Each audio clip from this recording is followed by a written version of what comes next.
Opinion POTUS Trump is fluttering many a Dovecote to his country's own detriment ever since his inauguration for a second term on January 20, 2025. President Donald Trump has been initiating dramatic and drastic measures both on the domestic and foreign fronts.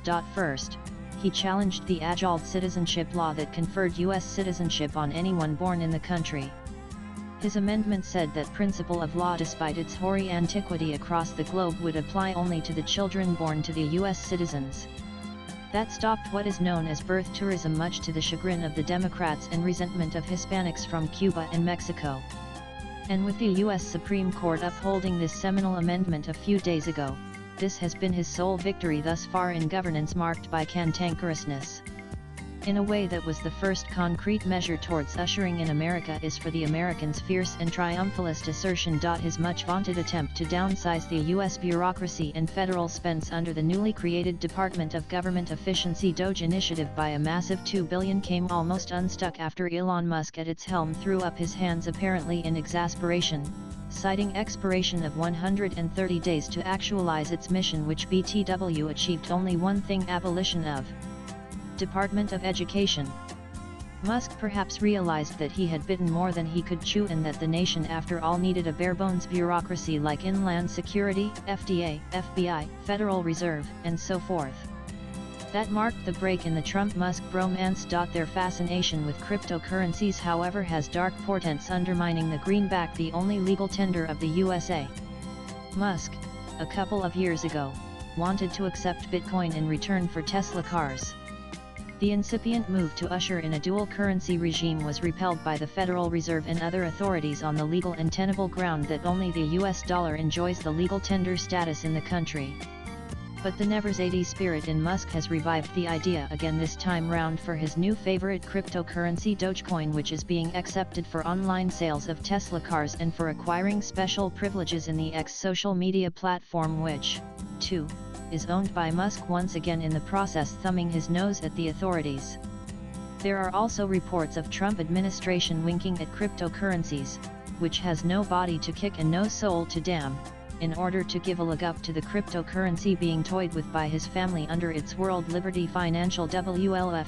Although pegged to the US dollar, its propping up has sent shock waves in knowledgeable circles. How can the ruling dispensation marginalize the country's own legal tender, which holds sway as much within the country as abroad, is the refrain. Remember, cryptocurrencies have no sovereign guarantees, much less have underlying assets such as commodity currencies like the Australian dollar. Now let us shift focus to his conduct of international relations.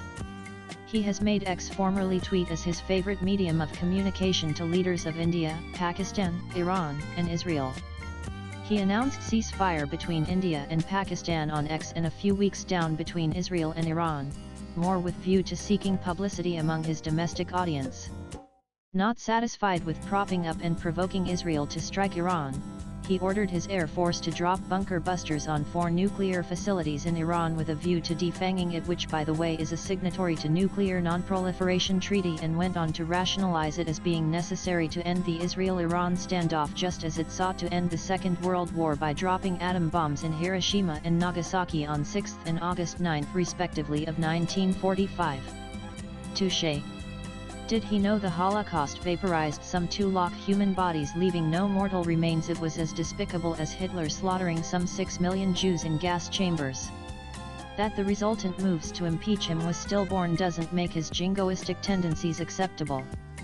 In the course of all these, he ticked off his own intel director Tulsi Gabbard, who contradicted his claim that Iran was making nuclear bombs. Swipe left for next video. His tariff retaliation regime that kicked in on April 2, 2025, the so-called Liberation Day, has been chaotic, with more than 50 new or revised tariffs, pauses, backdowns, escalations and de-escalations in a clutter of confusion.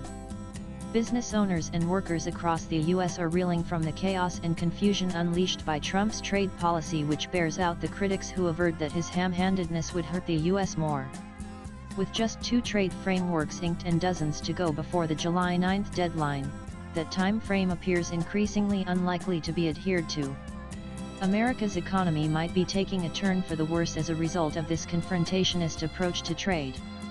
If he wants to make America great again, He has to goad investments in import substituting activities and his workers to settle for more reasonable wages till the US catches up with the Asian giants. China, the master of reverse engineering, might give Musk's Tesla a run for its money with its extremely competitive electric cars. Protectionism is not the answer to the US's trade deficit problem. The writer is a senior columnist. His X account is Smerlid Heron. Views expressed in the above piece are personal and solely those of the author. They do not necessarily reflect NEWS18's views. Latest blogs.